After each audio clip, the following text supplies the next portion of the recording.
ತಟ್ಟೆ ಇಡ್ಲಿ ಸ್ಟ್ಯಾಂಡ್ ಎಲ್ಲ ತೊಗೊಂಡು ನಾನೆಲ್ಲ ತಟ್ಟೆ ಇಡ್ಲಿಗೆಲ್ಲ ಸ್ವಲ್ಪ ಎಣ್ಣೆ ಎಲ್ಲ ಸವರಿ ಇಟ್ಟು ಬ್ಯಾಟರ್ ಏನಿರುತ್ತೆ ನಾನು ಅದನ್ನೆಲ್ಲ ಹಾಕ್ಕೊಳ್ತೀನಿ. ಬ್ಯಾಟರ್ಗೆ ನಾನು ಸ್ವಲ್ಪ ಉಪ್ಪು, ಒಂದು ಚೂರು ಸೋಡಾ ಹಾಕಿದ್ದೀನಿ. ಹಾಗೆ ಇದಕ್ಕೆ ಸ್ವಲ್ಪ ಕಡಲೆಬೇಳೆ, ಸಬ್ಬಕ್ಕಿ ಸೊಪ್ಪು ಎಲ್ಲ ಸಣ್ಣದಾಗಿ ಕಟ್ ಮಾಡಿ ಹಾಕಿದ್ದೀನಿ. ತುಂಬಾ ಚೆನ್ನಾಗಿರುತ್ತೆ. ಆ್ಯಕ್ಚುಲಿ ತುಮಕೂರಲ್ಲಿ ಒಂದು ಹೋಟ್ಲಲ್ಲಿ ಇದೇ ಥರ ಮಾಡ್ತಾರೆ, ಚಿಕ್ಕಪೇಟೆನಲ್ಲಿ. ಹೋಟ್ಲ್ ಹೆಸರು ಮರ್ತೋಗ್ಬಿಟ್ಟಿದ್ದೀನಿ, ಬಟ್ ತುಂಬ ಫೇಮಸ್ ಹೋಟೆಲ್ಲೇ ಅದು. ಈಗ ಬಾಯಿಗೆ ಬರ್ತಾಯಿಲ್ಲ. ತುಮಕೂರಿನವ್ರಿಗಿದ್ರೆ ಅದು ಗೊತ್ತಾಗುತ್ತೆ, ಚಿಕ್ಕಪೇಟೆಯಲ್ಲಿರೋದು. ಇವಾಗ ನೆನಪಾಯಿತು, ಅಳ್ಳೂರು ಹೋಟ್ಲು ಅಲ್ಲ ಅಂತ. ಅಲ್ಲಿ ಇದೇ ಥರನೇ ಮಾಡ್ತಾರೆ. ತುಂಬಾ ಚೆನ್ನಾಗಿರುತ್ತೆ. ಬೆಳಗ್ಗೆ ಹೊತ್ತು 6 ಗಂಟೆ 6:30 ಹೋದ್ರೂ ಬಿಸಿ ಬಿಸಿ ಇಡ್ಲಿ ಸಿಗುತ್ತೆ. ತುಂಬಾ ಚೆನ್ನಾಗಿರುತ್ತೆ. ನನಗಂತೂ ಅಲ್ಲಿ ಸಖತ್ ಇಷ್ಟ. ತಟ್ಟೆ ಇಡ್ಲಿ ಮಾಡ್ತಾರೆ. ಆ್ಯಕ್ಚುಲಿ ನನಗಂತೂ ತಟ್ಟೆ ಇಡ್ಲಿ ಅಂದ್ರೇ ಸಖತ್ ಇಷ್ಟ ಆಗುತ್ತೆ. ಬಿಡ್ದಿ ತಟ್ಟೆ ಇಡ್ಲಿ ಮತ್ತು ತುಮಕೂರಲ್ಲಿ ಅಳ್ಳೂರಿನ ತಟ್ಟೆ ಇಡ್ಲಿ ಅದೆಲ್ಲ ತುಂಬಾ ಚೆನ್ನಾಗಿರುತ್ತೆ. ಸೊ ಅದೇ ಥರ ಮಾಡೋಣ ಅಂತ ಅಂದ್ಬಿಟ್ಟು ನಾನು ಎಲ್ಲ ಸೇಮ್ ಕಡಲೆಬೇಳೆ, ಸಬ್ಬಕ್ಕಿ ಸೊಪ್ಪು ಎಲ್ಲ ಹಾಕ್ಕೊಂಡು ಬ್ಯಾಟರ್ಗೆ ಅದನ್ನು ಮಿಕ್ಸ್ ಮಾಡ್ಕೊಂಡಿದ್ದೀನಿ. ಟೇಸ್ಟ್ ತುಂಬಾ ಚೆನ್ನಾಗಿರುತ್ತೆ. ಇವಾಗೆಲ್ಲ ನಾನು 4 ತಟ್ಟೆ ಇಡ್ಲಿಗೆ ಸ್ಟ್ಯಾಂಡ್ ಇದೆಯಲ್ಲ, ಅದು ಪ್ಲೇಟ್ಗೆಲ್ಲ ಹಾಕ್ಕೊಂಡಿದ್ದೀನಿ ಬ್ಯಾಟರ್ನ. ಒಂದು ಸತಿ ಈ ಥರ ಹಿಂಗೆ ಕುಟ್ಕೋಬೇಕೇನಾದರೂ ಏರ್ ಗ್ಯಾಪ್ ಇದ್ದರೆ, ಅದು ಬಬಲ್ ಥರ ಇದ್ದರೆ ಆಚೆ ಬರುತ್ತೆ. ಸೊ ಅದು ನೀಟಾಗಿ ಈವನ್ನಾಗಿ ಬೇಯುತ್ತೆ.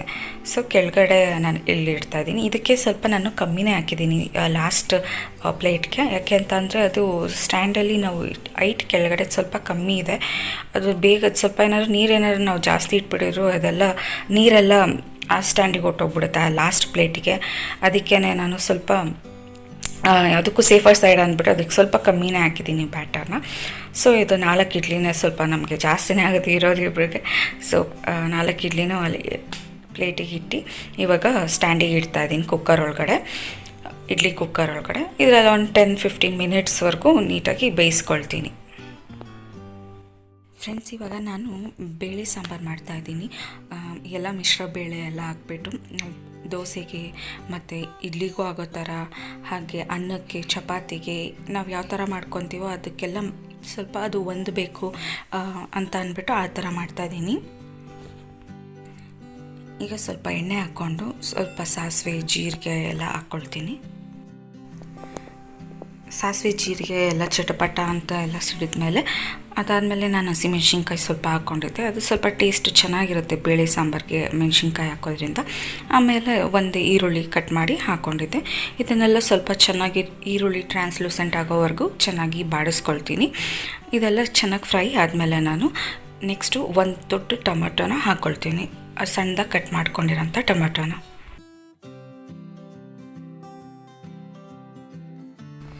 ಟೊಮ್ಯಾಟೊ ಎಲ್ಲ ಚೆನ್ನಾಗಿ ಸಾಫ್ಟ್ ಆಗಬೇಕು, ಅಲ್ಲಿವರೆಗೂ ಫ್ರೈ ಮಾಡ್ಕೊಳ್ಬೇಕು. ಅದು ಬೇಗ ಫ್ರೈ ಆಗಬೇಕು ಅಂದರೆ ಸ್ವಲ್ಪ ಅರಿಶಿನ ಹಾಕಿದ್ರೆ ಬೇಗನೆ ಫ್ರೈ ಆಗುತ್ತೆ. ಅದಕ್ಕೆ ನಾನು ಇವಾಗ ಸ್ವಲ್ಪ 1 ಸ್ಪೂನಷ್ಟು ಅರಿಶಿನ ಹಾಕ್ಕೊತೀನಿ. ಎಲ್ಲ ಚೆನ್ನಾಗಿ ಫ್ರೈ ಮಾಡ್ಕೊಳ್ಳೋದಕ್ಕೆ ಎಲ್ಲ ಅವಾಗವಾಗ ಕೈನ ಆಡಿಸ್ಕೊಂಡ್ರೂ ಆಯಿತು, ಕಮ್ಮಿ ಉರಿಟ್ಬಿಟ್ಟು. ನೆಕ್ಸ್ಟ್ ಇಡ್ಲಿ ಎಲ್ಲ ಬೆಂದಿದೆಯಾ ಅಂತ ಎಲ್ಲ ಚೆಕ್ ಮಾಡ್ಕೊಳ್ತೀನಿ. ಇದರಲ್ಲಿ ಚೆನ್ನಾಗಿ ಟೊಮೆಟೊ ಎಲ್ಲ ಫ್ರೈ ಎಲ್ಲ ಆದಮೇಲೆ ನಾನು ಕಾಳುಗಳನ್ನೆಲ್ಲ ಹಾಕ್ಕೊತಾ ಇದ್ದೀನಿ. ಬೇಳೆಕಾಳು, ಮಸೂರ್ ದಾಲು ಮತ್ತು ಹೆಸರು ಬೇಳೆ 3 ಚೆನ್ನಾಗಿ 2 ಸತಿ ತೊಳೆದು ಅದಾದಮೇಲೆ ಹಾಕ್ಕೊಳ್ತಾ ಇದ್ದೀನಿ. ಎಲ್ಲ ಈ ಮಿಶ್ರ ಕಾಳು ತಿನ್ನೋದ್ರಿಂದ ತುಂಬ ಒಳ್ಳೆಯದು, ಮಲ್ಟಿಗ್ರೇನ್ಸ್. ಸೊ ಇದನ್ನೆಲ್ಲ ಹಾಕ್ಕೊಂಡು ಚೆನ್ನಾಗಿ ನಾನು ಮಿಕ್ಸ್ ಮಾಡ್ಕೊಳ್ತೀನಿ. 1 ನಿಮಿಷದವರೆಗೂ ಚೆನ್ನಾಗಿ ಹಂಗೆ ಎಣ್ಣೆಯಲ್ಲಿ ಹಂಗೆ ಫ್ರೈ ಮಾಡ್ಕೊಳ್ಬೇಕಾಗುತ್ತೆ. ಅದು ಹಸಿ ಇರೋದೆಲ್ಲ ಹೋಗುತ್ತೆ, ಆವಾಗ ಹಸಿ ಸ್ಮೆಲ್ಲೆಲ್ಲ ಬರೋದಿಲ್ಲ ಸಾರಲ್ಲಿ ಆವಾಗ. ಈಗ ನಾನು ಸಾಂಬಾರು ಪುಡಿ ಹಾಕ್ಕೊಳ್ತಾ ಇದ್ದೀನಿ, 1 ಸ್ಪೂನಷ್ಟು ಹಾಕ್ಕೊಳ್ತಾ ಇದ್ದೀನಿ. ಹಸಿಮೆಣ್ಸಿನ್ಕಾಯಿನೂ ಹಾಕಿರೋದ್ರಿಂದ ಸ್ವಲ್ಪ ನೋಡ್ಕೊಂಡು ಹಾಕ್ಕೊಳ್ಬೇಕಾಗುತ್ತೆ, ನೀವು as per your taste, spicy ಇರಬೇಕಾ ಹೀಗೆ ಅಂತ ಅಂದ್ಬಿಟ್ಟು. ನಾನಿವಾಗ ಇದಕ್ಕೆ ನೀರು ಆ್ಯಡ್ ಮಾಡ್ಕೊತಾ ಇದ್ದೀನಿ. ಇದಕ್ಕೆ ನಾನು 2 ಟೈಮ್ಸ್ ಅಷ್ಟು ನನಗೆ ಆಗಬೇಕು ಸಾರು. ಸೊ ಅಷ್ಟು ನನಗೆ ಎಷ್ಟು ಬೇಕೋ ಅಷ್ಟು ನೀರು ಹಾಕ್ಕೊಳ್ತಾ ಇದ್ದೀನಿ. ಇಫ್ ಇನ್ ಕೇಸ್ ನೀರು ಜಾಸ್ತಿ ಹಾಕಿದ್ರೂ ಏನಾಗೋದಿಲ್ಲ, ಯಾಕೆ ಅಂತ ಅಂದರೆ ಬೇಳೆಗಳು ಹಾಕಿರೋದ್ರಿಂದ ಬೇಗನೆ ಗಟ್ಟಿ ಆಗುತ್ತೆ, ಒಂಥರ ದಾಲ್ ಆ ಥರ ಆಗುತ್ತೆ. ಅದಕ್ಕೇ ಸ್ವಲ್ಪ ನೀರು ಜಾಸ್ತಿ ಹಾಕ್ಕೊಂಡ್ರೂ ಏನು ವರಿ ಮಾಡ್ಕೊಳ್ಳೋದು ಅಂಥದ್ದು ಏನು ಬೇಕಾಗೂ ಇರೋದಿಲ್ಲ. ಸೊ ನನಗೆ ಸ್ವಲ್ಪ ಗಟ್ಟಿಗೂ ಇರಬೇಕು, ಹಾಗೆ ಅನ್ನಕ್ಕೂ ಎಲ್ಲ ನೀಟಾಗಿ ಚೆನ್ನಾಗಿ ಹೊಂದ್ಕೊಳ್ಬೇಕು ಅನ್ನ ಬಡಿಸ್ಕೊಂಡಾಗ.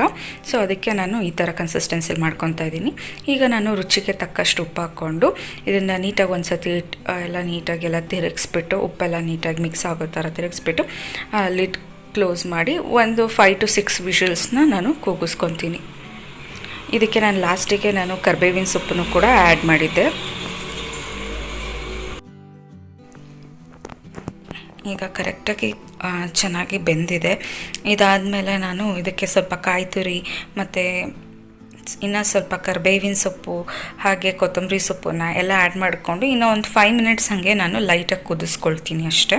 ಸ್ವಲ್ಪ ಕಾಯಿ ಕೊತ್ತಂಬರಿ ಸೊಪ್ಪೆಲ್ಲ ಚೆನ್ನಾಗಿ ಸಾಂಬಾರಿಗೆಲ್ಲ ಇದು ಟೇಸ್ಟ್ ಚೆನ್ನಾಗಿ ಹಿಡೀಲಿ ಅಂತ ಅಂದ್ಬಿಟ್ಟು ಇದಕ್ಕೆ ನಾನು ಹುಣಸೆಹಣ್ಣನ್ನು ಹಾಕ್ಕೊತಾ ಇಲ್ಲ, ಯಾಕೆಂದರೆ ದೊಡ್ಡದು ಒಂದು ಟೊಮೆಟೊ ಹಾಕ್ಕೊಂಡಿದ್ದೀನಿ.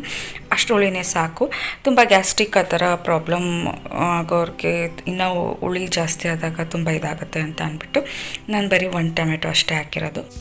ಈಗ ನಾನು ವಡೆ ಪ್ರಿಪೇರ್ ಮಾಡ್ಕೊಳ್ಳೋದಕ್ಕೆಲ್ಲ ಮಾಡ್ಕೊಳ್ತಿದ್ದೀನಿ. ಈಗ ಜಾಸ್ತಿ ನುಣ್ಣಗೆ ರುಬ್ಕೊಂಡಿಲ್ಲ ನಾನು, ಹಾಗೆ ಜಾಸ್ತಿ ತರಿಗೂ ಇಲ್ಲ. ಆ ಥರ ಕನ್ಸಿಸ್ಟೆನ್ಸಿನಲ್ಲಿ ನಾನು ಕಡಲೆಬೇಳೆ ಏನು ನೆನೆಸಿರ್ತೀನಿ ಅದನ್ನು ರುಬ್ಕೊತೀನಿ. ಅದಕ್ಕೆ ಸ್ವಲ್ಪ ಈರುಳ್ಳಿ, ಕೊತ್ತಂಬರಿ ಸೊಪ್ಪು, ಪುದೀನ ಮತ್ತು ಹಾಗೆ ಹಸಿಮೆಣಸಿನ್ಕಾಯಿ ಮತ್ತು ಸಬ್ಸಿಗೆ ಸೊಪ್ಪು, ಉಪ್ಪು, ಶುಂಠಿ ಬೆಳ್ಳುಳ್ಳಿ ಪೇಸ್ಟು ಮತ್ತು ಅರಿಶಿನ ಒಂದು ಸ್ವಲ್ಪ, ಅದಾದಮೇಲೆ ಸ್ವಲ್ಪ ಅಕ್ಕಿ ಹಿಟ್ಟು ಮತ್ತು ಮೆಣಸಿನ ಪೌಡ್ರು ಮತ್ತು ಸ್ವಲ್ಪ ಗರಂ ಮಸಾಲ ಇಷ್ಟನ್ನು ಹಾಕ್ಕೊಂಡು ನಾನು ನೀರು ಹಾಕ್ಕೊಳ್ದಲ್ಲೇ ನೀಟಾಗಿ ಮಿಕ್ಸ್ ಮಾಡ್ಕೊತೀನಿ. ಈಗ ಎಣ್ಣೆ ಕಾಯಕ್ಕೆ ಹಾಗೇ ಇಟ್ಕೊಂಡಿದ್ದೆ. ಈಗ ಪುಟ್ಬಾಣಲಿನ ಇಟ್ಕೊಂಡಿದ್ದೀನಿ ಮತ್ತು ಸ್ವಲ್ಪ ಎಣ್ಣೆ ಹಾಕ್ಕೊಂಡಿದ್ದೀನಿ. ಯಾಕೆ ಅಂತ ಅಂದರೆ ಜಾಸ್ತಿ ಎಣ್ಣೆ ಹಾಕಿ ಅದೇ ಕರೆದಿದ್ದೆ ಎಣ್ಣೆ ಯೂಸ್ ಮಾಡೋದು ಅಷ್ಟು ಸೇಫ್ ಅಲ್ಲ ಅಂತ ಅಂತಾರಲ್ಲ.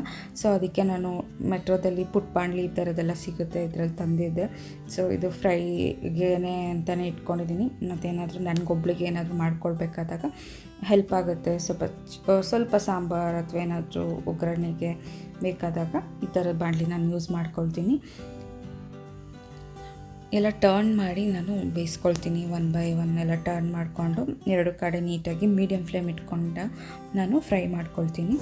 ವಡೆ ಅಂತೂ ತುಂಬಾ ಚೆನ್ನಾಗಿರುತ್ತೆ. ಇಡ್ಲಿಗೆ ಕಾಂಬಿನೇಷನ್ ವಡೆ, ಉದ್ದಿನ ವಡೆ ಎಲ್ಲ ನನ್ನ ಫೇವ್ರೇಟ್ ಇಡ್ಲಿ ಜೊತೆ ತಿನ್ನೋದಕ್ಕೆ ಅಂತ. ನಿಮಗೂ ಇಷ್ಟನಾ? ಕಮೆಂಟಲ್ಲಿ ತಿಳಿಸಿ.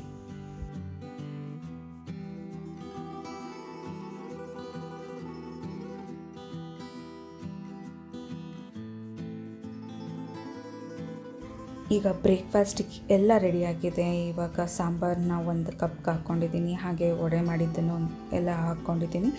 ಈಗ ಬಿಸಿ ಬಿಸಿಯಾದ ತಟ್ಟೆ ಇಡ್ಲಿ ತುಂಬಾ ಗುಂಡ್ಗುಂಡಕ್ಕೆ ಎಲ್ಲ ಚೆನ್ನಾಗಾಗಿದೆ. ನೀವು ನೋಡ್ಬೋದು ಎಷ್ಟು ನೀಟಾಗಿ ಬ್ರೇಕ್ ಆಗ್ತಿದೆ ಮತ್ತು ಒಳಗಡೆ ಎಲ್ಲ ಎಷ್ಟು ಗೂಡಾಗಿದೆ. ಈ ಥರ ಇಡ್ಲಿ ಇದ್ದರೆ ಪರ್ಫೆಕ್ಟ್ ಕನ್ಸಿಸ್ಟೆನ್ಸಿ ಅಂತಲೇ. ತುಂಬಾ ಸಾಫ್ಟಾಗಿತ್ತು, ಚೆನ್ನಾಗಿತ್ತು ಇಡ್ಲಿ. ಇದು ಇಡ್ಲಿ ಏನು ಮಾಡಿದ್ದೀನಿ, ಸಾಂಬಾರು ಇದೆಲ್ಲ ಇಷ್ಟ ಆಯಿತು ಅಂತ ಅಂದ್ಕೊತೀನಿ. ಇಷ್ಟ ಆಗಿದರೆ ಕಮೆಂಟಲ್ಲಿ ತಿಳಿಸಿ. ಸೊ ಬ್ರೇಕ್ಫಾಸ್ಟೆಲ್ಲ ತಿಂದ್ಬಿಟ್ಟು ಅದಾದಮೇಲೆ ನಾನು ನಿಮಗೆ ಸಿಗ್ತೀನಿ. ಓಕೆ,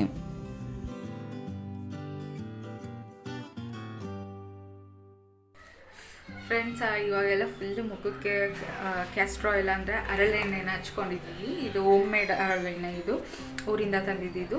ಫುಲ್ಲು ಮುಖಕ್ಕೆ ಮತ್ತು ಹಾಗೆ ತಲೆಗೆ ನೋಡ್ಬೋದು ಫುಲ್ಲು ಹಚ್ಕೊಂಡಿದ್ದೀನಿ. ತುಂಬ ಹರಳೆಣ್ಣೆ ಹಚ್ಕೊಳ್ಳೋದ್ರಿಂದ ತುಂಬಾ ಬೆನಿಫಿಟ್ಸ್ ಇದೆ. ತುಂಬ ಮುಖ ಚೆನ್ನಾಗಿ ಡ್ರೈ ಆಗಿರೋದನ್ನೆಲ್ಲ ಕಮ್ಮಿ ಮಾಡುತ್ತೆ. ಹಾಗೆ ಹೀಟ್ ಆಗಿರೋ ಕೂಡ ತಂಪು ಮಾಡೋದಕ್ಕೆ ಹೆಲ್ಪ್ ಆಗುತ್ತೆ. ಯೂಸ್ ಮಾಡೋದ್ರಿಂದ ಏಜಿಂಗ್ ಆಗೋದು ಕೂಡ ತುಂಬ ತಪ್ಪಿಸುತ್ತೆ. ಹಾಗೆ ನಮ್ಮ ಮುಖನ ತುಂಬ ಚೆನ್ನಾಗಿಡೋದಕ್ಕೆ ಹೆಲ್ಪ್ ಮಾಡುತ್ತೆ. ನಮ್ಮ ಹೇರ್ಸ್ನೂ ಕೂಡ ತುಂಬ ಸ್ಟ್ರೆಂತ್ ಮಾಡುತ್ತೆ. ಕಪ್ಪಗೆ ದಟ್ಟವಾಗಿ ಬೆಳೆಯೋದಕ್ಕೆ ಹೆಲ್ಪ್ ಮಾಡುತ್ತೆ. ತುಂಬಾ ಬೆನಿಫಿಟ್ಸ್ ಇದೆ. ನೀವು ಇಂಟರ್ನೆಟಲ್ಲಿ ಚೆಕ್ ಮಾಡ್ಬೋದು ಕ್ಯಾಸ್ಟರ್ ಆಯಿಲ್ ಬಗ್ಗೆ. ತುಂಬ ಒಳ್ಳೊಳ್ಳೆ ಬೆನಿಫಿಟ್ಸ್ ಇದೆ. ಫುಲ್ಲು ಮುಖಕ್ಕೆ ಕತ್ತಿಗೆಲ್ಲನೂ ಫುಲ್ಲು ಎಣ್ಣೆ ಹಚ್ಕೊಂಡಿದ್ದೀನಿ. ನಿಮಗೆ ತುಂಬ ಕಣ್ಣೊರಿತಿದ್ದಾಗ ಐಬ್ರೋಸ್ಗೆ ಮತ್ತು ನತ್ತಿಗೆ ತುಂಬಾ ಬೇಗ ಬಾಡಿ ಏನಾದರೂ ಹೀಟ್ ಆಗಿದ್ರೆ ನಿಮಗೆ ಫುಲ್ಲು ಬೇಗನೆ ರಿಲೀಫ್ ಆಗುತ್ತೆ. ಬೇಕಾದ್ರೆ ಟ್ರೈ ಮಾಡಿ ನೋಡಿ. ಇದನ್ನು ಇನ್ನೂ ಒಂದು 2-3 ಅವರ್ಸ್ ಬಿಟ್ಟು ಬಾತ್ ಮಾಡ್ತೀನಿ. ಫುಲ್ಲು ಎಲ್ಲ ಚೆನ್ನಾಗಿ ರೂಟ್ಗೆಲ್ಲ ಹಿಡಿಬೇಕು. ಸೊ ಒಂದು 2-3 ಅವರ್ಸ್ ಬಿಟ್ಟರೆ ಚೆನ್ನಾಗಿರುತ್ತೆ. ಓವರ್ ನೈಟ್ ಬಿಟ್ಟರು ಓಕೆ, ಶೀತ ಗೀತ ಆಗಬಾರ್ದು ಅಂದರೆ ಒಂದು 2-3 ಅವರ್ಸ್ ಇದ್ದರೆ ಸಾಕು. ಹೀಗೆ ನನ್ನ ಬ್ಲಾಗ್ ಬೆಳಗ್ಗೆಯಿಂದ ಹೀಗೆ ಕಂಟಿನ್ಯೂ ಆಗ್ತಾ ಇದೆ. ನಾನು ಡೈಲಿ ವೀಡಿಯೋಸ್ ಹಾಕ್ತಾ ಇರೋದು ನಿಮಗೆ ಇಷ್ಟ ಆಗ್ತಾ ಇದೆಯಾ ಕಮೆಂಟಲ್ಲಿ ತಿಳಿಸಿ ಫ್ರೆಂಡ್ಸ್. ಹಾಗೆ ತುಂಬ ಒಳ್ಳೊಳ್ಳೆ ಕಮೆಂಟ್ಸ್ ಬರ್ತಾ ಇದೆ. ಇವಾಗ ಕಮೆಂಟ್ಸ್ನೆಲ್ಲ ಓದ್ತೀನಿ. ಬೆಳಗ್ಗೆ ನಾನು ಒಂದು ವಿಡಿಯೋ ಅಪ್ಲೋಡ್ ಮಾಡಿದ್ದೆ, ಬೆಳಗ್ಗೆ ಬೇಗನೆ ಆ್ಯಕ್ಚುಲಿ ಅಪ್ಲೋಡ್ ಮಾಡಿದ್ದೆ. ತುಂಬ ಒಳ್ಳೊಳ್ಳೆ ಕಮೆಂಟ್ಸ್ ಬಂದಿದೆ. ಅವ್ರ ಹೆಸರನ್ನೆಲ್ಲ ನಾನು ಓದೋಕ್ಕೆ ಇಷ್ಟಪಡ್ತೀನಿ. ತುಂಬ ಖುಷಿ ಆಯಿತು ಅವ್ರ ಕಮೆಂಟ್ಸ್ ಎಲ್ಲ ಓದಿ. ಸೊ ಅದನ್ನು ನಿಮ್ಮ ಮುಂದೆನೂ ಶೇರ್ ಮಾಡ್ಕೊಳ್ಳೋಣ ಅಂತ ಅಂದ್ಬಿಟ್ಟು ಇವಾಗ ಹೇಳ್ತೀನಿ.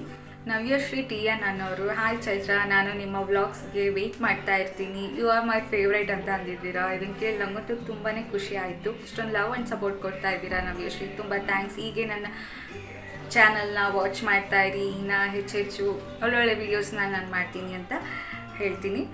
ಸೊ ಹಾಗೆ ಮಿಕ್ಕಿ ಗೌಡ ಅನ್ನೋರು, ಅವರು ಕೂಡ ತುಂಬ ಚೆನ್ನಾಗಿದೆ ಅಂತ ಸೂಪರ್ ಸಿಂಬಲ್ ಹಾಕಿದ್ದಾರೆ ಎಲ್ಲ ವೀಡಿಯೋಸ್ಗಳಿಗೆಲ್ಲ. ಹಾಗೆ ಶಿವರಾಜು ಕೆ ಅನ್ನೋರು, ಮೇ ಬಿ ಅದು ಐ ಡಿ ಜೆಂಟ್ಸ್ ಇರ್ಬೋದು, ನನಗೆ ಟೆಕ್ಸ್ಟ್ ಮಾಡಿದವರು ಗರ್ಲೆ. ಕಾಜಲ್ ಅಪ್ಲೈ ಮಾಡಿದಾಗ ಕಣ್ಣು ಕೆಳಗಡೆ ಫುಲ್ ಸ್ಮರ್ಜ್ ಆಗುತ್ತೆ ಅನಿಸುತ್ತೆ, ನಂಗೆ ಅವ್ರು ಹೇಳಿದ ಅರ್ಥ ಆಯಿತು. ನಮಗೂ ಕೆಲವೊಮ್ಮೆ ತುಂಬ ಕಣ್ಣಲ್ಲಿ ನೀರು ಬಂದಾಗ ಆ ಥರ ಎಲ್ಲ ಸ್ಮರ್ಜ್ ಆಗಿಬಿಡುತ್ತೆ. ಕೆಲವೊಂದು ಸತಿ ವಾಟರ್ ಪ್ರೂಫ್ ಇಲ್ದಿರೋ ಅಂಥ ಮಸ್ಕರ ಯೂಸ್ ಮಾಡ್ತಿರ್ತೀವಿ, ಅದರಲ್ಲೂ ಆಗಿರುತ್ತೆ. ಮತ್ತು ಅಪ್ಲೈ ಮಾಡಾದಮೇಲೆ ಇಲ್ಲಿ ಕೆಳಗಡೆ ಇಲ್ಲಿ ಪೌಡರ್ ಹಾಕ್ಕೊಂಬಿಡಿ. ಪೌಡರ್ ಹಾಕ್ಕೊಂಡು ಸ್ವಲ್ಪ ಹಿಂಗೆ ಈ ಥರ ಡ್ಯಾಬ್ ಮಾಡಿಕೊಂಡು ಕ್ಲಿಯರ್ ಮಾಡ್ಕೊಳ್ಳಿ. ನಿಮಗೆ ಬೇಗನೆ ಕಾಜಲು ಸ್ಮರ್ಜ್ ಆಗೋದಿಲ್ಲ, ಲಾಂಗ್ ಲಾಸ್ಟಿಂಗ್ ಆಗಿ ಇರೋದಕ್ಕೆ ಹೆಲ್ಪ್ ಮಾಡುತ್ತೆ. ನೆಕ್ಸ್ಟ್ ನಾನು ಬೇಕಾದ್ರೆ ಅದನ್ನು ಇನ್ನೊಂದ್ಸತಿ ನಾನು ಅಪ್ಲೈ ಮಾಡು ಕೂಡ ಬೇಕಾದ್ರೆ ತೋರಿಸ್ತೀನಿ ಅಂತ ನಾನು ಅವ್ರಿಗೆ ಕಮೆಂಟ್ ಮಾಡಿದ್ದೆ. ಈಗ ಹೇಳಿದ್ದೀನಿ, ಮೆಸೇಜಲ್ಲೂ ರಿಪ್ಲೈ ಮಾಡಿದ್ದೀನಿ. ನೆಕ್ಸ್ಟ್ ಸತಿ ನಾನು ಅಪ್ಲೈ ಮಾಡಬೇಕಾದ್ರೆ ನಿಮಗೆ ಮಾಡಿ ತೋರಿಸ್ತೀನಿ ಯಾವ ಥರ ಅಂತ. ಓಕೆ. ಹಾಗೆ ಕಾವ್ಯ ನಾಗು ಕನ್ನಡ ವ್ಲಾಗ್ಸ್ ಅವರು ನೈಸ್ ಅಂತ ಕಮೆಂಟ್ ಹಾಕಿದ್ದಾರೆ. ಶಿಲ್ಪಾ ರುಚಿ ಅನ್ನೋರು, Chaitra super, keep doing all the best ಅಂತ ಹಾಕಿದ್ದಾರೆ. ತುಂಬ ಥ್ಯಾಂಕ್ಸ್ ಶಿಲ್ಪಾ ರುಚಿ ಅವರೇ, ನಿಮ್ಮ ಕಮೆಂಟ್ಸ್ ಓದಿ ನನಗೂ ತುಂಬ ಖುಷಿ ಆಯಿತು. ಹೀಗೆ ಎಲ್ಲರೂ ಒಳ್ಳೊಳ್ಳೆ ಕಮೆಂಟ್ಸ್ ಕೊಡ್ತಾಯಿರಿ, ನಿಮ್ಮೆಲ್ಲ ಒಂದು ಸಪೋರ್ಟ್ ನನ್ನ ಚಾನಲ್ಗೆ ಸಿಗುತ್ತೆ ಅಂತ ಅಂದ್ಕೊತೀನಿ. ಇನ್ನು ಹೆಚ್ಚೆಚ್ಚು ಒಳ್ಳೊಳ್ಳೆ ವೀಡಿಯೋಸ್ನ ನಾನು ಡೈಲಿ ಮಾಡ್ತೀನಿ. ನಿಮ್ಮ ಸಪೋರ್ಟ್ ನನ್ನ ಚಾನಲ್ಗೆ ಹೀಗೆ ಇರಲಿ ಪ್ಲೀಸ್. ಇನ್ನು ಯಾರಾದರೂ ನನ್ನ ಚಾನಲ್ನ ಸಬ್ಸ್ಕ್ರೈಬ್ ಮಾಡಿಲ್ಲ ಅಂದರೆ ಪ್ಲೀಸ್ ಸಬ್ಸ್ಕ್ರೈಬ್ ಮಾಡ್ಕೊಂಡು ನೋಡಿ. It's a free of cost, ಏನು ದುಡ್ಡು ಕೊಡಬೇಕಾಗಿಲ್ಲ. ಹಾಗೆ ಪಕ್ಕದಲ್ಲೇ ಬೆಲ್ ಬಟನ್ ಇದ್ದರೆ ಒಂದು ಸತಿ ಕ್ಲಿಕ್ ಮಾಡಿದ್ರೆ ಸಾಕು, ನಾನು ಹಾಕೋ ಎಲ್ಲ ವೀಡಿಯೋಸು ನಿಮಗೆ ನೋಟಿಫಿಕೇಷನ್ ಮೂಲಕ ಬರುತ್ತೆ. ಆಗ ನೀವು ನನ್ನ ಎಲ್ಲ ವೀಡಿಯೋಸು ನೋಡ್ಬೋದು. ಮತ್ತು ಲೈಕ್ ಮಾಡಿದ್ರೆ ಈ ವಿಡಿಯೋ ನಿಮಗೆ ಇಷ್ಟ ಆಗಿದೆ ಅಂತ ಅಂದ್ಕೊತೀನಿ. ನೀವು ಯಾವ ಥರ ನನಗೆ ಗೊತ್ತಾಗುತ್ತೆ ಅಂದರೆ ನೀವು ಒಂದು ಲೈಕು ಮತ್ತು ಕಮೆಂಟ್ ಮಾಡೋದ್ರಿಂದ ನಿಮಗೆ ಈ ವಿಡಿಯೋ ಇಷ್ಟ ಆಯಿತು ಅಂತ ನನಗೆ ಗೊತ್ತಾಗುತ್ತೆ. ಓಕೆ. ಹಾಗೆ ನಿಮ್ಮ ಫ್ರೆಂಡ್ಸ್ ಆ್ಯಂಡ್ ಫ್ಯಾಮಿಲೀಸ್ಗೂ ಕೂಡ ನೀವು ಶೇರ್ ಮಾಡ್ಬೋದು. ಹೆಚ್ಚೆಚ್ಚು ಶೇರ್ ಮಾಡಿ. ಓಕೆ. ಒಂದು ಎಂಟರ್ಟೈನ್ಮೆಂಟ್ ಪರ್ಪಸ್ಗೂ ಕೂಡ ನಾನು ವೀಡಿಯೋಸ್ನ ನೋಡ್ಬೋದು. ಜನ ನೀವು ಸಬ್ಸ್ಕ್ರೈಬ್ ಮಾಡ್ಕೊಂಡಿರೋ ನೋಡ್ತಿದ್ದೀರಾ, ಹಾಗೆ ಸಬ್ಸ್ಕ್ರೈಬ್ ಮಾಡ್ಕೊಳ್ತಿರೋರು ತುಂಬ ಜನನೇ ನೋಡ್ತಾ ಇದ್ದೀರಾ. ಪ್ಲೀಸ್ ಸಬ್ಸ್ಕ್ರೈಬ್ ಮಾಡ್ಕೊಂಡು ನೋಡಿ. ಓಕೆ. ನನ್ನ ಫೇಸ್ಬುಕ್ ಮತ್ತು ಇನ್ಸ್ಟಾಗ್ರಾಮಲ್ಲಿ ಕೂಡ ಫಾಲೋ ಮಾಡ್ಬೋದು. ಲಿಂಕ್ ಎಲ್ಲ ನಾನು ಡಿಸ್ಕ್ರಿಪ್ಷನಲ್ಲಿ ಕೊಟ್ಟಿರ್ತೀನಿ, ಸೊ ಚೆಕ್ ಮಾಡಿ. ಇದೆಲ್ಲ ಎಣ್ಣೆ ಸ್ನಾನ ಎಲ್ಲ ಮಾಡಿ ಎಲ್ಲ ಆದಮೇಲೆ ಇವತ್ತು ಶುಕ್ರವಾರ ಅಲ್ವಾ, ಎಲ್ಲ ದೇವ್ರಿಗೆ ಹೂವೆಲ್ಲ ಚೇಂಜ್ ಮಾಡಿ ಎಲ್ಲ ಪೂಜೆ, ಶುಕ್ರವಾರದ ಪೂಜೆ ಎಲ್ಲ ಸಾಂಗವಾಗ ಆಯಿತು. ಇದಾಗಲೇ ಸಂಜೆ ಆಗಿತ್ತು. ನಾನು ಪೂಜೆ ಮಾಡೋ ಅಷ್ಟೊತ್ತಿಗೆ ಸಂಜೆ ಎಲ್ಲ ಪೂಜೆ ಎಲ್ಲ ಮಾಡಿ, ಹಾಗೆ ಕಾಫಿ ಎಲ್ಲ ಮಾಡಿಕೊಟ್ಟು, ರಾಗುನು ಬಂದಿದ್ದರು, ಕಾಫಿ ಎಲ್ಲ ಮಾಡಿಕೊಟ್ಟು ಅವ್ರಿಗೂ ಎಲ್ಲ ವಾಕು ಎಲ್ಲ ಹೋಗಿ ಬಂದಿದ್ವಿ. ಸೊ ಸಂಜೆ ಊಟ ನಾನು ಡಿನ್ನರ್ ಏನು ಸ್ಪೆಷಲ್ ಮಾಡ್ತೀನಿ ಅಂತ ನೋಡಿ. ಫ್ರೆಂಡ್ಸ್, ಇವಾಗ ನಾನು ಫ್ರೈಡ್ ರೈಸ್ ಮಾಡ್ತಾಯಿದ್ದೀನಿ. 3 ಮೊಟ್ಟೆನೂ ಇದೆ. ಸೊ ಮೊಟ್ಟೆನೂ ಹಾಕಿ ಸ್ವಲ್ಪ ವೆಜಿಟೇಬಲ್ಸು ಹಾಕಿ ಆ ಥರ ಫ್ರೈಡ್ ರೈಸ್ ಮಾಡ್ತಾಯಿದ್ದೀನಿ. ಸೊ ಮೊಟ್ಟೆನೂ ಅದು ವೇಸ್ಟ್ ಆಗೋದು ಬೇಡ, ಮತ್ತು ಬೆಳಗ್ಗೆ ಎಲ್ಲ ಬೇಳೆ ಸಾಂಬಾರೇ ಅಲ್ವಾ ತಿಂದಿದ್ದು ಅಂದ್ಬಿಟ್ಟು ಸ್ವಲ್ಪ ತರಕಾರಿನೂ ಇರಲಿ ಅಂದ್ಬಿಟ್ಟು ಬರೀ ಮೊಟ್ಟೆ ಬೇಡ ಅಂದ್ಬಿಟ್ಟು ವೆಜಿಟೇಬಲ್ಸ್ನೂ ಆ್ಯಡ್ ಮಾಡಿ ಫ್ರೈಡ್ ರೈಸ್ನ ಮಾಡ್ತಾಯಿದ್ದೀನಿ.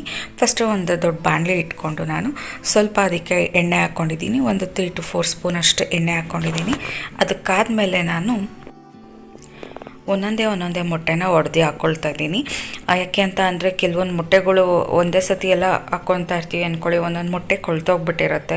ಸೊ ಅದನ್ನು ಅದರೊಳಗೆ ಹಾಕಿದಾಗ ಸೊ ಇಡೀ ಓಲ್ ಎಷ್ಟು ಹೊಡ್ಕೊಂಡಿರ್ತೀವೋ ಮೊಟ್ಟೆ ಅದರೊಳಗಡೆ ಬಿದ್ದುಬಿಟ್ರೆ ಸೊ ಎಲ್ಲ ವೇಸ್ಟ್ ಆಗಿಬಿಡುತ್ತೆ. ಸೊ ಅದಕ್ಕೆ ನಾನು ಒಂದು ಚಿಕ್ಕ ಬಾಟ್ಲಿ ಇಟ್ಕೊಂಡು ಒಂದೊಂದೇ ಮೊಟ್ಟೆನ ನೋಡಿ ಚೆನ್ನಾಗಿದೆಯೋ ಇಲ್ವೋ ಅಂತ ಅಂದ್ಬಿಟ್ಟು ಸ್ಮೆಲ್ಲು ಎಲ್ಲ ನೋಡಿ ಅದನ್ನು ಹಾಕ್ಕೊಳ್ತೀನಿ. ಯಾಕೆಂದರೆ ಕೆಲವೊಂದು ಮೊಟ್ಟೆ ಕೊಳ್ತೋಗ್ಬಿಟ್ಟಿರುತ್ತೆ, ಗೊತ್ತಾಗಿರೋದಿಲ್ಲ. ಸೊ ಅದಕ್ಕೋಸ್ಕರ ನಾನು ಸೇಫ್ಟಿಯಾಗಿ ಇರಲಿ ಅಂದ್ಬಿಟ್ಟು ವೇಸ್ಟ್ ಆಗೋದು ಬೇಡ ಅಂತ ಒಂದೊಂದೇ ಮೊಟ್ಟೆನ ನಾನು ಹಾಕ್ಕೊಳ್ತೀನಿ. ನಾನು ಗ್ಯಾಸ್ ಫ್ಲೇಮ್ನ ಮೀಡಿಯಮ್ ಫ್ಲೇಮೇ ಇಟ್ಕೊಂಡಿದ್ದೀನಿ. ಸ್ವಲ್ಪ ಅದೆಲ್ಲ ಚೆನ್ನಾಗಿ ಬೇಯಲಿ ಎಗ್ ಅಂತ ಅಂದ್ಬಿಟ್ಟು ಇದೆಲ್ಲ ಬೆಂದಾದಮೇಲೆ ನಾನು ಅದನ್ನು ಫುಲ್ಲು ಬೇಯೋವರೆಗೂ ನಾನು ಕಲ್ಕಕ್ಕೆ ಹೋಗೋದಿಲ್ಲ. ಅದು ಇನ್ನೇನು ಆಲ್ಮೋಸ್ಟ್ ಆಗ್ತಿದೆ, ಒಂದು 80% ಅನ್ಬೇಕಾದ್ರೆ ನಾನು ಕೈ ಆಡ್ಸೋಕ್ಕೆ ಹೋಗ್ತೀನಿ. ಏಕೆಂದರೆ ಫಸ್ಟೇ ಆಡಿಸ್ಬಿಟ್ರೆ ಅದು ನಮಗೆ ಪುಡಿ ಆಗಿಬಿಡುತ್ತೆ. ಫುಲ್ಲೂ ದಪ್ಪದಾಗಿ ಪೀಸಸ್ ನಮಗೆ ಸಿಗೋದಿಲ್ಲ ನೋಡಿ, ಈ ಥರ ದಪ್ಪ ಪೀಸಸ್ ಸಿಗೋದಿಲ್ಲ. ಅದಕ್ಕೋಸ್ಕರ ನಾನು ಅದು ಸ್ವಲ್ಪ ಹೊತ್ತು ವೆಯ್ಟ್ ಮಾಡಿ ಆಮೇಲೆ ನಾನು ಸ್ಕ್ರಂಬಲ್ ಥರ ಮಾಡೋಕ್ಕೆ ಮಾಡೋಕ್ಕೆ ಇಷ್ಟಪಡ್ತೀನಿ. ದಪ್ಪ ದಪ್ಪ ಪೀಸ್ ಸ್ವಲ್ಪ ಸಿಕ್ಕಿದಾಗ ಅನ್ನೋದ ಜೊತೆ ತುಂಬ ಚೆನ್ನಾಗಿರುತ್ತೆ. ಇಲ್ಲಾಂದರೆ ಒಟ್ಟಿಗೆ ಒಂದೇ ಸತಿ ಮಾಡೋಕ್ಕೆ ಹೋದಾಗ ಫುಲ್ಲು ತುಂಬ ಪುಡಿ ಪುಡಿ ಆಗಿಬಿಡುತ್ತೆ. ಅವಾಗ ಇದೆಯೋ ಇಲ್ವೋ ಅನ್ನೋದು ಒಂಚೂರು ಗೊತ್ತಾಗೋದಿಲ್ಲ. ಸೊ ಈ ಥರ ಮಾಡಿಕೊಂಡ್ರೆ ತುಂಬ ಚೆನ್ನಾಗಿರುತ್ತೆ. ಸೊ ಇದೆಲ್ಲ ನೀಟಾಗಿ ಆದಮೇಲೆ ನಾನು ಒಂದು ಬಟ್ಲಿಗೆ ಟ್ರಾನ್ಸ್ಫರ್ ಮಾಡ್ಕೊಳ್ತೀನಿ. ಇವಾಗ ಅದೇ ಬಾಣಲಿಗೆ ನಾನು ಸ್ವಲ್ಪ ಎಣ್ಣೆ ಹಾಕ್ಕೊತೀನಿ. ಸ್ವಲ್ಪ ಜಾಸ್ತಿ ಬೇಕಾಗುತ್ತೆ, ಏಕೆಂದರೆ ತರಕಾರಿ ಎಲ್ಲ ಎಣ್ಣೆಲೇ ಬೇಯಬೇಕಾಗಿರೋದ್ರಿಂದ ಸ್ವಲ್ಪ ಜಾಸ್ತಿ ಎಣ್ಣೆ ಬೇಕೇ ಬೇಕಾಗುತ್ತೆ ಫ್ರೈಡ್ ರೈಸ್ಗೆ. ಎಣ್ಣೆ ಎಲ್ಲ ಕಾದ್ಮೇಲೆ ನಾನು ಫಸ್ಟು ಹಸಿಮೆಣ್ಸಿನ್ಕಾಯಿನ ಹಾಕ್ಕೊಳ್ತಾ ಇದ್ದೀನಿ. ಉದ್ದುದ್ದಕ್ಕೆ ಹಚ್ಕೊಂಡಿದ್ದೀನಿ, ಏಕೆಂದರೆ ನಾನು ತರಕಾರಿ ಎಲ್ಲ ಸಣ್ಣ ಸಣ್ಣ ಕಟ್ ಮಾಡ್ಕೊಂಡಿದ್ದೀನಿ. ಸೊ ಬಾಯಿಗೆ ಸಿಗಬಾರ್ದಲ್ಲ, ಡಿಫ್ರೆನ್ಸ್ ಗೊತ್ತಾಗಬೇಕಲ್ಲ ಬೀನ್ಸ್ಗೂ ಇದಕ್ಕೂ ಕ್ಯಾಪ್ಸಿಕಮ್ಗೆಲ್ಲ, ಅದಕ್ಕೇನೆ ಅಂದ್ಬಿಟ್ಟು ಅದನ್ನು ಉದ್ದುದ್ದಕ್ಕೆ ಹಚ್ಕೊಂಡಿದ್ದೀನಿ. ಹಾಗೆ ಒಂದು ಫುಲ್ಲು ಮೀಡಿಯಮ್ ಈರುಳ್ಳಿನ ಹಾಕ್ಕೊಂಡು ಸಣ್ಣಗೆ ಹಚ್ಕೊಂಡಿದ್ದೀನಿ. ಅದನ್ನೆಲ್ಲ ಚೆನ್ನಾಗಿ ಫ್ರೈ ಮಾಡ್ಕೊಳ್ತೀನಿ. ಈರುಳ್ಳಿ ಎಲ್ಲ ಚೆನ್ನಾಗಿ ಫ್ರೈ ಆದಮೇಲೆ ನಾನು ಇದಕ್ಕೆ ತರಕಾರಿಗಳನ್ನೆಲ್ಲ ಆ್ಯಡ್ ಮಾಡ್ಕೊತೀನಿ. ಬೀನ್ಸು, ಕ್ಯಾರೆಟು ಮತ್ತು ಕ್ಯಾಪ್ಸಿಕಮ್ ಹಾಕ್ಕೊಳ್ತಾ ಇದ್ದೀನಿ. ಕ್ಯಾಬೇಜ್ ಇದ್ರೂ ಹಾಕ್ಕೊಳ್ಬೋದು, ಅದು ತುಂಬ ಟೇಸ್ಟ್ ಚೆನ್ನಾಗಿರುತ್ತೆ. ಸೊ ನಾನು ಯಾವುದೇ ತರಕಾರಿ ಇದೆ ಮನೇಲಿ ಅದನ್ನು ಯೂಸ್ ಮಾಡ್ಕೊಂಡು ಮಾಡ್ತಾಯಿದ್ದೀನಿ. ನಮ್ಗೆ ಯಾವ ತರಕಾರಿಗಳು ಇಷ್ಟ ಆಗುತ್ತೋ ಫ್ರೈಡ್ ರೈಸ್ಗೆ ಅದನ್ನು ಹಾಕ್ಕೊಂಡು ನಾವು ಯೂಸ್ ಮಾಡಿಕೊಂಡು ಮಾಡ್ಕೊಳ್ಬೋದು. ಇದೇ ಬೇಕು ಅದೇ ಬೇಕು ಅಂತ ಏನಿಲ್ಲ. ಇದು ಸ್ವಲ್ಪ ಐ ಫ್ಲೇಮ್ನಲ್ಲೇ ಇಟ್ಕೊಂಡು ಮಾಡಬೇಕಾಗತ್ತೆ. ನಾನು ಇಲ್ಲಿ ಏನು ಎಡವಟ್ ಮಾಡಿಕೊಂಡೆ ಅನ್ನೋದನ್ನು ಮುಂದೆ ತೋರಿಸ್ತೀನಿ ಬನ್ನಿ. ಎಷ್ಟು ಇಷ್ಟಪಟ್ಟು ನಾನು ಫ್ರೈಡ್ ರೈಸ್ನ ಆ್ಯಕ್ಚುಲಿ ಇದನ್ನು ನಾನು ಮಾಡಿದ್ದು ತುಂಬ ದಿವಸನೇ ಆಗೋಯ್ತು. ಫ್ರೈಡ್ ರೈಸ್ ಎಲ್ಲ ತಿಂದು ಇನ್ನೇನು ಹೊರ್ಗಡೆನೂ ಎಲ್ಲಿ ತಿಂತಾ ಇಲ್ಲ ಈಗ. ಸೊ ಹಾಗಾಗಿ ತುಂಬ ಚೆನ್ನಾಗಿ ಮಾಡಬೇಕು ಅಂತಲೇ ಸ್ಟಾರ್ಟ್ ಮಾಡಿದೆ. ಮುಂದೆ ಏನಾಯಿತು ಅಂತ ನೋಡೋರಂತೆ. ನಾನು ರುಚಿಗೆ ತಕ್ಕಷ್ಟು ಉಪ್ಪು, ಅನ್ನಕ್ಕೂ ಹಾಕ್ಕೊಂಡಿರ್ತೀವಿ, ಸ್ವಲ್ಪ ನೋಡ್ಕೊಂಡು ಹಾಕೋಬೇಕಾಗುತ್ತೆ. ಹಾಗೆ ಪೆಪ್ಪರ್ ಪೌಡರ್ನ ಹಾಕ್ಕೊಂಡು ಈಗೆಲ್ಲ ಸ್ವಲ್ಪ ಐ ಫ್ಲೇಮ್ ಇಟ್ಕೊಂಡು ನಾನು ಚೆನ್ನಾಗಿ ಫ್ರೈ ಮಾಡ್ಕೊಳ್ತೀನಿ.